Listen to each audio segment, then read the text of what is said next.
तो यहाँ शास्त्रकार कहते हैं गीता का एकादश श्लोक का पाठ, भगवान नाम कीर्तन और साधु पुरुष का दर्शन ये करोड़ों तीर्थ करने का फल देते हैं। और भगवान शंकर कहते हैं गुरु मंत्रो मुखे यस्य, गुरु मंत्रो मुखे गुरु मंत्रो मुखे यस्य, गुरु मंत्रो मुखे तस्य सिद्ध्यन्ति नान्यथा, तस्य सिद्ध्यन्ति नान्यथा, तस्य सिद्ध्यन्ति नान्यथा, तस्य सिद्ध्यन्ति नान्यथा। दीक्षया सर्वकर्माणि, दीक्षया सर्वकर्माणि, दीक्षया सर्वकर्माणि, दीक्षया सर्वकर्माणि सिद्ध्यन्ति गुरुपुत्र के, सिद्ध्यन्ति गुरुपुत्र, सिद्ध्यन्ति गुरुपुत्र के, सिद्ध्यन्ति गुरुपुत्र के। जिसके मुख में गुरु मंत्र है, जेणे गुरु द्वारा गुरु मंत्र लीधो छे एवा पुण्यात्मा, जेना मन मुख में, जिसके मुख में गुरु मंत्र है उसके सत्कर्म सफल हो जाते हैं, सिद्ध हो जाते हैं, दूसरों के नहीं होते हैं। निगुरे आदमी के सत्कर्म में विघ्न आ जाते हैं और वो भयभीत होकर गुरु कृपा रहित होकर वो विघ्नों से उसका कर्म अकर्म हो जाता है। लेकिन जिसके जीवन में गुरु दीक्षा है, गुरु मंत्र है, उसके सत्कर्म आसानी से पूरे होते हैं। अगर विघ्न भी आ जाता है तो विघ्नों पर गुरु मंत्र की कृपा के प्रभाव से वो विजय पाकर सफल हो जाता है। ऐसा भगवान शंकर जी बोलते हैं, भगवान भोलानाथ के छे गुरु मंत्रो मुखे यस्य तस्य सिद्ध्यन्ति नान्यथा, दीक्षया सर्व कर्माणि सिद्ध्यन्ति गुरु पुत्र के। जिसके मुख में गुरु मंत्र है उसके सर्व कार्य सिद्ध होते हैं, दूसरे के नहीं। दीक्षा के प्रभाव से शिष्य के सर्व कर्म सिद्ध हो जाते हैं। दीक्षा 3 प्रकार की होती है। તમે અમદાવાદનું નામ તો બધાએ સાંભળ્યું છે, અમદાવાદ સાંભળ્યું છે ને? અમદાવાદમાં અત્યારે જ્યાં માણક ચોક કહેવાય છે ત્યાં સાબરમતીની નદીની એક શાખા વહેતી હતી। એક ધારા હોય ને નદીની, એક ધારા આમ વે એક આમ વે, ત્યાં સાબરમતી નદીનું પાણી ચાલતું હતું, ત્યારની વાત છે। અહેમદ નામનો બાદશાહ આવ્યો અને એણે અમદાવાદ એ કર્ણાવતી નગર નામ હતું, ત્યારે અમદાવાદ નામ નહોતું, કર્ણાવતી નગર હતું। તે એણે કર્ણાવતી નગરમાં પોતાનું રાજ્ય સ્થાપવા માટે ચારે બાજુ કોટ કરવા માટે મજૂર લગાયા। તો મજૂર જ્યારે કોટ ચણવા લાગ્યા તો એ જ્યાં કોટ ચણતા હતા ત્યાં તો માણેકનાથ જોગીનો આશ્રમ હતો અને એણે ગુરુમંત્ર લીધેલો હતો। ગુરુમંત્ર 3 પ્રકારના હોય, તાંત્રિક મંત્ર હોય, સાબરી મંત્ર હોય અને વૈદિક મંત્ર હોય। આપણે વૈદિક મંત્ર આપીએ છીએ કે લોક પરલોકમાં કલ્યાણ થાય। નાથ સંપ્રદાયના લોકો તાંત્રિક મંત્ર નહીં તો સાબરી મંત્ર આપે। પેલા માણેકનાથ જોગીએ સાબરી મંત્ર જપ કરી કરીને મંત્ર સિદ્ધિ પ્રાપ્ત કરી હતી। જ્યારે અહેમદ બાદશાહે એના આશ્રમની જમીન હડપ કરવા માટે કોટ ચણ્યો, અત્યારે 3 દરવાજા છે ભદ્રકાલીની બાજુમાં, ત્યાં એણે કોટ ચણાયો। કોટ ચણે છે તો એ માણેકનાથનો આશ્રમ કોટની અંદર આવી જાય છે। એટલે માણકનાથને થયું કે આ અહેમદનો બચ્ચો સાધુને જમીન આપવાના બદલે સાધુના આશ્રમની જમીન હડપ કરે એ શું સમજે છે બેટો? તો આખો દિવસ સેંકડો મજૂરો દિવાલ ચડે અને બાપજી શું કરે? બાપજી મંત્ર ભણે અને ગોદડી સીવે। આખો દિવસ બાપજી, માણેકનાથ બાપજી ગોદડી સીવે અને પેલા લોકો દિવાલ ચણે। પછી બાપજી સાંજ થાય, બધા દિવાલ ચણીને જતા રહે મજૂરો, 5-6 ફૂટ ચોડી દિવાલ, કોટની મોટી જાડી દિવાલ। બાપજી શું કરે? મંત્ર ભણે ઉલટો, उल्टत देव पलटत काया, उतर आओ बच्चा गुरु ने बुलाया, देव सच नाम आदेश, गुरु का मंत्र साचा, पिंड वाचा फुरो ईश्वरी वाचा। एम करीने ओ गोदड़ी मांथी दोरो खेंचे એટલે પેલી દિવાલ ધડાક ધૂમ વરે પાછા બીજા દિવસે મજૂરો ચણે અને બીજા દિવસે બાપજી ગોદડી સીવે। रांझ पड़े એટલે ઉલટ દેવ પલટ કાયા ઉતર આ બચ્ચા ગુરુને बुलाया देव सच नाम आदेश गुरु का मंत्र साचा पिंड काचा पुरु ईश्वरी वाचा धड़ाक धूम દીવાલ પડે। અહેમદ બાદશાહને થયું કે આ દીવાલ કોઈ માણસ તો પાડતો નથી અને આવી મોટી દીવાલ રોજ ચણી જાય છે મજૂરોને સવારે પડેલી। એણે પોલીસ મૂકી પણ પોલીસ બિચારી શું કરે, પોલીસ ઉપર બીજા સીઆઈડી મૂક્યા પણ સીઆઈડી બાપડા શું કરે, સીઆઈડી ઉપર ક્રાઇમ ડિપાર્ટમેન્ટ મૂક્યું પણ ક્રાઇમ શું કરે, આ તો મંત્ર વિદ્યા। આખરે અહેમદ પાસે એક વાણિયો રહેતો હતો જૈન। એ વાણિયાએ કહ્યું કે આ બાપજીનો ચમત્કાર છે, હું બાપજીનો ચેલ્લો થઈ જાઉં ને બધું શું છે બધું જાણી આવું। બાપજીનો ચેલ્લો થયો ને બાપજીના પગ દબાવે અને મીઠી મીઠી વાતો કરે એટલે બાપજી બિચારા ભોળા બધી વાત કહી દીધી કે આપણે મારી પાસે આ સિદ્ધિ છે। તો કે બાપજી એ સિદ્ધિ ક્યાં સુધી રહેશે કે જ્યાં સુધી મારા ગુરુ મારા ઉપર રૂઠે નહીં ને ત્યાં સુધી મારા મંત્રની શક્તિ રહેશે। તો ગુરુ તમારા કઈ વાતથી રૂઠે બાપજી કે જો બહુ હું અભિમાન કરું અને કોઈ રાજવી પુરુષની વાતોમાં આવી જાઉં ને બહુ અભિમાન કરું ને તો મારા ગુરુને એ વાત ગમે નહીં તો મારા ગુરુ રૂઠે તો પછી મારી શક્તિ જતી રહે કે હારું બાપજી રામ રામ હું જાઉં છું। જઈને અહેમદ બાદશાહને બધી વાત કહી। અહેમદ બાદશાહે માણસો મોકલ્યા આઈડિયા કરીને, એ વખાણ કરવા લાગ્યા। પછી અહેમદ બાદશાહ પોતે આવ્યો, महाराज तुम तो बड़े सिद्ध पुरुष हैं, महाराज तुम तो अल्लाह से भी बड़ा भगवान से भी बड़ा है, तुम तो राम से भी बड़े कृष्ण से भी बड़े, महाराज एक धागा खींचते दीवार गिरा देते, बाप जी तुम तो बहुत बड़ा। बाप जी बोले दुनिया लूंडी क्या जाने, हमारा साबरी मंत्र की सिद्धि है। हनुमान जैसे छोटा हो जाता था बड़ा हो जाता था ऐसे हम भी हो जाते, तुम क्या समझता है अहमद का बच्चा। बोले नहीं बाप जी आप जरा छोटा होके तो दिखाओ। बोले कितना छोटा होके दिखाओ। बोले बाप जी कितना छोटा हो सकते जरा दिखाओ। तो माणिकनाथ आ गए और राजकारणी की बातों में उसने अपनी धारणा करके एकदम छोटा स्वरूप बनाया और लोटे में घुस गया। बोले देखो वो हनुमान छोटे होके लंकेशी के मुंह में घुस के फिर बाहर आए थे, ऐसे हम लोटा में जाके फिर बाहर आ सकते। माणिकनाथ छोटा होके लोटा में घुसी गया। लोटा में घुसी गया तो अहमद बादशाहे लोटाने ढक्कणું મારી દીધું અને ખાડો ખોદીને કે પૂરી દો આઈ। चलो माणिकनाथ जोगी के नाथ संप्रदाय नो जोगी के ये क्या करता है। बोले हम तो राजकारणी है, कब धोखा करना कब सलाम करना कब हाथ मिलाना कब हाथ छोड़ देना ये हम सब जानता है, तभी तो राजा बनते क्या। जयराम जी की। बोले तू ऐसा करा हमारे आगे हाथ जोड़ता था और अभी हमारे से धोखा करता है। बोले ये तो सब चलता रहता है हमारे तो अर्थी दोषों न पश्यति, राजा राजवी आदमी को ये सब तो सगे भाई का विश्वास नहीं रखते। माणिकनाथ बोला मैं तेरे को श्राप दूंगा। बोले अभी तुम्हारा नहीं चलेगा, तुमने तो हमारी बातों में आकर सिद्धि बताई, अब तुम्हारा गुरु जी रूठा हुआ है, अब कुछ नहीं होगा। अपने गुरु का स्मरण किया, माफी मांगा। गुरु बोला बेटा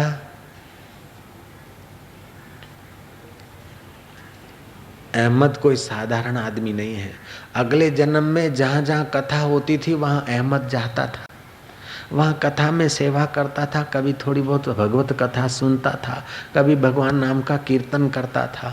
लेकिन इस बेवकूफ़ को भगवान में प्रीति नहीं थी, मेरे को पुण्य हो जाए, मेरी यश हो जाए, मेरी वाहवाही हो जाए, मेरे को सत्ता मिल जाए, इस भावना से साधु की सेवा करता था।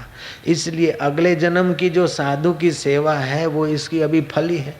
जेम वावे तो तरत तो ना उगे, 2 महीना પછી દાણા દેખાય, 4 મહિના પછી રાણી મેવો આવે તો 20 વર્ષ પછી ફળ દેખાય અથવા 10 વર્ષ પછી કંઈ દેખાય। તો એવી રીતે પુણ્ય કરો ને તરત ના દેખાય, પણ એ પુણ્ય તો ફળે તો ખરું કે।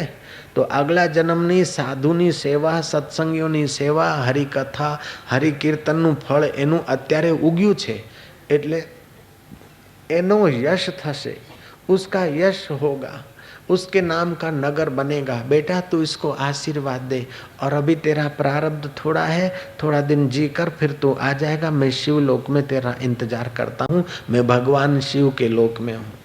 गुरु की प्रेरणा मानकर माणिकनाथ जोगी ने अहमद बादशाह को बोला कि तेरे नाम का नगर बसेगा, ये कर्णावती नगर नाम हटाकर तू अहमदाबाद नगर रखेगा इसका, और वो अहमदाबाद नगर फूलेगा फलेगा, दूर तक इसकी ख्याति होगी। अहमद तेरे नाम का ये कर्णावती नगर अहमदाबाद नगर होकर फूलेगा। मैं तेरे को आशीर्वाद देता हूँ।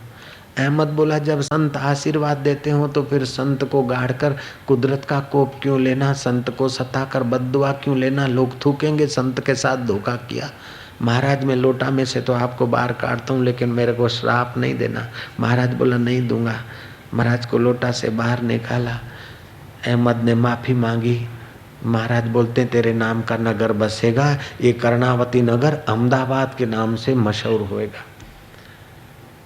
बोले, महाराज जो ये कर्णावती नगर अहमद के नाम से अहमदाबाद होके प्रसिद्ध होगा, तो मैं भी वचन देता हूँ कि ये तुम्हारे आश्रम की जगह जो है, इस जगह को मैं माणकनाथ जोगी के नाम से इस जगह का माणक चौक नाम रखूंगा। वो माणक चौक अभी भी है और वहाँ लाखों करोड़ों रुपए की लेवड़ देवड़ होती है। छोटा सा दुकान होता है तो भी लाखों रुपए की लेवड़ देवड़ होती है। जोगी ने तब किया है कि भजन किया है। तो 3 प्रकार की दीक्षा होती है। एक तांत्रिक दीक्षा मंत्र होता है हुए, एक तांत्रिक मंत्र था, बीजो साबरी मंत्र था, અને तीजो उत्तम सब બધા મંત્રોમાં उत्तम मंत्र वैदिक मंत्र।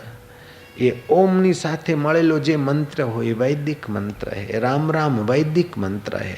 हरे राम हरे कृष्ण એ વૈદિક મંત્ર है। અને વૈદિક મંત્ર જ્યારે ગુરુ આપણને કે અને પછી આપણે જપ કરીએ તો એની શક્તિ વધી જાય અને એની પુણ્યાઈ વધી જાય અને એનો પ્રભાવ વધી જાય। આ લોક અને પરલોકમાં એની અસર પડે છે। એકનાથજી મહારાજને ગુરુ મળ્યા, એમણે વૈદિક મંત્ર દીક્ષા લીધી, ખૂબ સાધના કરીને એમને આત્મા પરમાત્માના દર્શન થયા। પછી એમના લગ્ન થયા। ગિરજાબાઈ એમની પત્નીનું નામ, એમને દીકરો થયો હરિપંડિત એ છોકરાનું નામ। મહારાષ્ટ્રમાં રહેતા पैठाणમાં એકનાથજી મહારાજ। તો એકનાથજી મહારાજના બાપા ગુજરી ગયા હતા, દાદા ગુજરી ગયા હતા। શ્રાદ્ધના દિવસો આવ્યા તો એકનાથજી મહારાજે પોતાની પત્નીને કહ્યું કે કાલે આપણે શ્રાદ્ધ છે તો સીધું સામાન મંગાવી લઈએ।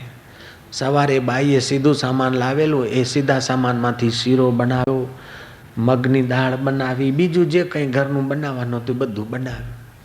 અને બાઈ વહેલી ઉઠી પરોળી અને બધું બનાવ્યું। અને બનાવ્યું તે જે ઘરમાં બનાવે ને તો રસોઈની સુગંધ તો આવે। તો એકનાથ મહારાજ તો સંત માણસ હતા, તો એમને ત્યાં બહુ લોકો દર્શન કરવા જતા, તો કોઈ ભીખવારી લોકો બી આવ્યા।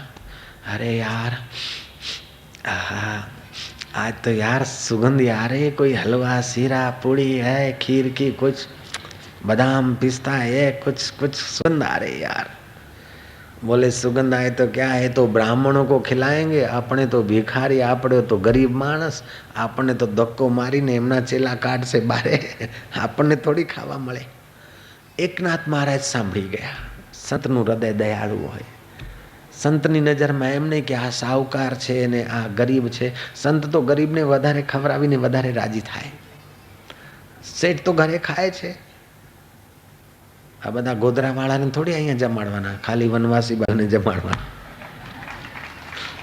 કૃષ્ણ કનૈયા એ તો અહીં જમાડો। કોઈ વખતે આશ્રમમાં આવો ને તો હું તમને જમાડીને એવું જમાડું કે તમે બી રાજી થાવ ને હું જોઈને મને બી આનંદ આવે। તો અહીંયા તો આપણો આશ્રમ નથી, હવે અમે બી અતિથિ ને તમે બી અતિથિ, તો ચાલો ઠીક છે, બિચારી સમિતિ જે કરે। નારાયણ હરિ દાલ ભાત કઢી ખાઓ બધા મળી, નારાયણ હરિ। તો એ શીરાની સુગંધ જોઈને ભિખારીઓ પૂરી શીરો ને એ બધી સુગંધ જોઈને વાત કરે। એકનાથજી મહારાજ કે પોતાની પત્ની કે આ બધું ગરીબોને ખવડાવી દઈએ અને પછી બ્રાહ્મણ તો 11-12 વાગે આવશે, હમણે તો 8:30 વાગ્યા છે, તો બીજું તું રાંધી લઈશ? ભાઈ કે હા હા, હું એમને જમાડીને નાહી ધોઈને ફરી પાછું બીજું રાંધી લઈશ। તો ગરીબોને ભિખારીઓને બધાને ખવડાવી દીધું। પછી બીજું બનાવ્યું તો બ્રાહ્મણોને ખબર પડી કે અમારા માટે બનાવેલું એ બધાને ભિખારીઓને આપી દીધું, તે અમારી બેઇજ્જતી થઈ ગઈ। બધા બ્રાહ્મણો ભેગા થઈ અને એકનાથ મહારાજને નાત બહાર કાઢી દીધા કે એ બાવાનું નથી જમવાનું। આપણે ભલે એના પિતર એના નરકમાં પડે, ભલે એનું પુણ્ય નાશ થાય, આપણે એના ઘરે જમવા નહીં જવાનું। બ્રાહ્મણોએ મળીને હડતાલ કરી। 2 બ્રાહ્મણ લઠધારી રાખ્યા કે કોઈ બીજો બ્રાહ્મણ ચોરી છુપી બી એના ઘરમાં જમવા જાય નહીં, એટલે આપણી હડતાલ પાકી થાય. તો 2 લઠધારી રાખી દીધા બારણા બ્રાહ્મણાની આગળ. ઘર હતો ને પછી બીજી દિવાલ હતી, કોટ, અને અંદર બ્રાહ્મણ હતો. પેલા લઠધારી બ્રાહ્મણો તો બહાર ચોકી કરે, કોઈ બ્રાહ્મણ ના આવે. એકનાથજી મહારાજ કહે છે કે આ બ્રાહ્મણો તો નહીં આવે તો હું મારા ગુરુના મંત્રને યાદ કરી યોગ શક્તિનું આવાહન કરીને એ બ્રાહ્મણના બાપ ને કોઈના દાદા ને કોઈના કાકા ને પિતરલોકમાંથી બોલાવીને બેસાડીને જમાડી દીધા. एकनाथ जी महाराज ने जब उन ब्राह्मणों को, पैठान के ब्राह्मणों ने बहिष्कार कर दिया एकनाथ का, तो एकनाथ ने अपनी मांत्रिक विद्या और योग विद्या से उन ब्राह्मणों के बाप को, दादा को, चाचा को, नाना को, नानी को, पवी को, चाची को बुलाकर सबको जिमा दिया. वो भोजन जिम कर जब वो पितरलोक से आए हुए पितर नमः पार्वती पते हर हर महादेव करके जा रहे थे, तो वो 2 लठधारियों ने देखा कि अरे इनके बरामदे में तो उसका वो देव शर्मा का दादा, अरे सु शर्मा का काका, अरे फलाने का मामा, अरे फलाने ब्राह्मण का सत्येंद्र का तो बाप आया इधर भोजन करने. वो ब्राह्मण जाके पैठान में बोलते कि तुम तो जिमने नहीं गए, लेकिन तुम्हारा बाप, तुम्हारा दादा, तुम्हारा नाना, तुम्हारा चाचा, उसको ये साधु ने योग शक्ति से बुलाकर जिमा दिया. तुम्हारा तो ऐसा हो गया. आप तो ये वैदिक मंत्र की शक्ति है. साधना खूब करे तो ये शक्ति हम आवे. वो ब्राह्मण सब एकनाथ महाराज का पगे पड़ा कि बाप जी, हम तो आपको एक मानवी जानते थे, लेकिन तुम्हारी भगवान के लोक में पहुँचे, तुम्हारा वैदिक मंत्र सिद्ध है, तुम इतने बड़े संत हैं, भगवान का दर्शन करे फिर भी संत का दर्शन करना बाकी रह जाता है. भगवान का दर्शन किया था ध्रुव ने, और ध्रुव को जब भगवान ने आशीर्वाद दिया कि तेरे को सच्चा संत मिलेगा तभी हृदय का ज्ञान होगा, भगवान का दर्शन के बाद भी ध्रुव को सच्चा संत के दर्शन की जरूरत पड़ी. बाप जी, हम सच्चा संत का कदर नहीं करके तुम्हारे से वैर करा. बाप जी, तुम्हारा पग पकड़ते हमको माफ़ी करो. बाप जी बोले बेटा कई वांदो नहीं, कोई बात नहीं. उनको गले लगाया. श्राद्ध करना चाहिए. भगवान रामचंद्र जी दशरथ का श्राद्ध किया था. एकनाथ जी महाराज भी अपने पिता का, दादा का श्राद्ध करते थे. बोले श्राद्ध तो हमने અહીંયા બ્રાહ્મણને ખવડાવીએ તો ત્યાં કઈ રીતે પોગે? અરે તમે અહીંયા રૂપિયા ભરો તો દિલ્હીમાં મની ઓર્ડર કઈ રીતે પોગે? અહીંયા રૂપિયા ભરો ને અમેરિકામાં ડોલર બની જાય, લંડનમાં પાઉન્ડ બની જાય. તો વૈદિક ઢંગથી તમે અહીંયા જમાડો તો તમારા પિતરો જે પિતરલોકમાં હોય એમના રીતે એમને એ ભોગ બનીને પહોંચી જાય છે. બોલે મારો બાપ તો મરી ગયો ને ઘોડો થઈ ગયો હોય તો પછી અહીંયા એ બ્રાહ્મણને કે કન્યાને જમાડું તો મારા બાપ તો મરીને જાણે ઘોડો થઈ ગયો તો પછી એને શું મળે? તો જો તે તમે શ્રાદ્ધ કરશો ને તમારા બાપ માનો કે મરીને ઘોડાના શરીરમાં છે તો એ દિવસે ઘોડાને ચારો સારો મળશે. એ દિવસે ઘોડાનો સોદો એવી જગ્યા થશે કે એ ઘોડો સુખી રહે અને પછી એની સદગતિ થાય. એક ટેલિફોન આટલું ડબલું છે, એના નંબર બરાબર ફેરવતા આવે તો તમે વિશ્વમાં કોઈની સાથે भी વાત કરી શકો. यंत्रना डबला, यंत्र के डिब्बे के नंबर तुम ठीक घुमाते हो तो विश्व में कहीं भी बात कर सकते हो. तो मंत्र और वैदिक विधि ठीक जानते हो तो विश्वेश्वर की दुनिया में कहीं भी तुम्हारी चीज पहुंच सकती. इसमें क्या बड़ी बात? અને જે ગરીબ માણસ છે, વનવાસી છે, આદિવાસી છે, મામો છે કે ભાણીઓ છે, હવે શ્રાદ્ધના દિવસો છે, એ બિચારો બ્રાહ્મણોને જમાડી શકે નહીં, બીજું કરી શકે નહીં, તો કમ સે કમ કોઈ કન્યા, કુંવારી કન્યા 12-13 વર્ષની અંદર નીચેની ઉંમરની, 8 થી 15-14 વર્ષની અંદરની કુમારી કન્યાને બોલાવીને જે તિથિ આપણા બાપ દાદા કે ભાઈ જે કોઈ મરી ગયા એના શ્રાદ્ધ કરે તો એમની સદગતિ થાય છે ને આપણા ઘરમાં સારા છોકરા આવે. પણ ધારો કે કોઈ મજૂરી કરવા જાય છે, જમાડવાની એની પાસે કોઈ સગવડ નથી, તો 1 લોટો પાણી ભરીને સૂર્યનારાયણને અર્પણ કરે શ્રાદ્ધના દિવસોમાં. હે સૂર્યનારાયણ, હે ભગવાન ભાસ્કર, સૂર્યાય નમઃ, રવૈ નમઃ, ભાનવે નમઃ કરીને જય સૂર્યનારાયણ એમ કરીને 1 લોટો પાણી અર્પણ કરે. પછી બંને હાથ પોતાના ઉઘાડા કરે. અને વનવાસી તો આ બંડી પહેરે જ છે કે આ બંડીમાં તો બગલ ઉઘાડા થઈ જાય કે આપણા બગલ દેખાય એ રીતે બંને હાથ ઊભા કરીને સૂર્યનારાયણને કહે કે મારી પાસે કોઈ ખાવાનું જમાડવાની સગવડ નથી, પણ મારા બાપ દાદા જે ગુજરી ગયા છે એમને તમે સુખ આપજો, એમને શાંતિ દેજો. હું તમને પ્રાર્થના કરું છું સૂર્યનારાયણ, તમને પ્રાર્થના કરું છું. મારા બાપ અમથાભાઈ, જેમલભાઈ, મારા બાપ મણિભાઈ, છનાભાઈ, જે બાપનું નામ હોય, દાદાનું નામ હોય એ નામ લઈને, માનું નામ હોય, માના પતિનું નામ હોય, પિતાનું, એ બોલીને 3 વાર નમસ્કાર કરે તો બી સૂર્યનારાયણ એની એ પૂજા માની લે છે. અને આવો હિન્દુ ધર્મ મહાન કે આપણા બાપ દાદાને 1 લોટો પાણી અર્પણ કરીને એમની સદગતિ કરે છે. શાસ્ત્ર કહે છે જો પાણી આપવાની તમારી પાસે સગવડ ના હોય, લોટો ના હોય, નળ ના હોય, તમે મરુભૂમિમાં આવી ગયા, રણભૂમિમાં આવી ગયા અને તમારે તમારા પિતરો માટે શ્રાદ્ધ કરવો છે, તો તમે રેતીનો ખોબો ભરીને પણ સૂર્યનારાયણને અર્પણ કરો તો એ પણ તમારો સ્વીકારશે. ભગવાન તો જાણે છે, ભગવાન ભાવના ભૂખ્યા છે. આ હિન્દુ ધર્મની કેટલી મહાન વ્યવસ્થા છે.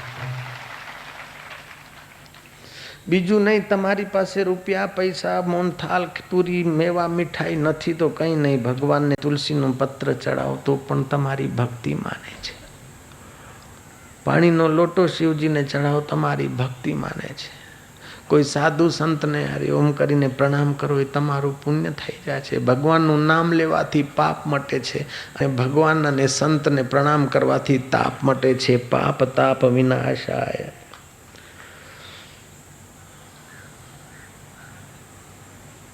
હિન્દુ ધર્મની ફિલોસોફી, હિન્દુ ધર્મનું યોગ, હિન્દુ ધર્મની ભક્તિ તો ખરેખર દુનિયાના જે બી માનવી છે બધાનું કલ્યાણ કરવામાં સમર્થ છે એવી મહાન સંસ્કૃતિ છે.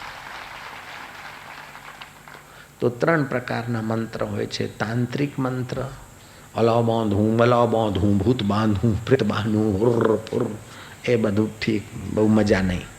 સાબરી મંત્ર પાવરફુલ હોય પણ ભગવાનના દર્શન ના કરાવે, શક્તિ આપે.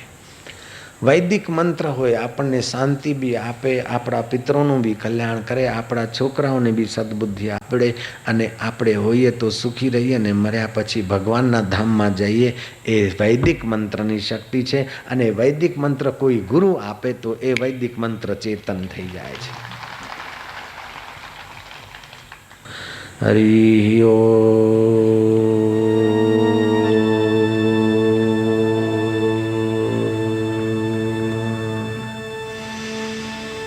હરિ ઓમ.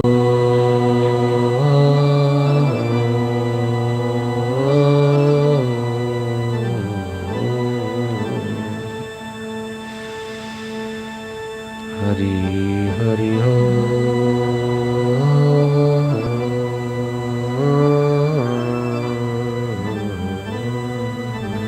હરિ ઓમ.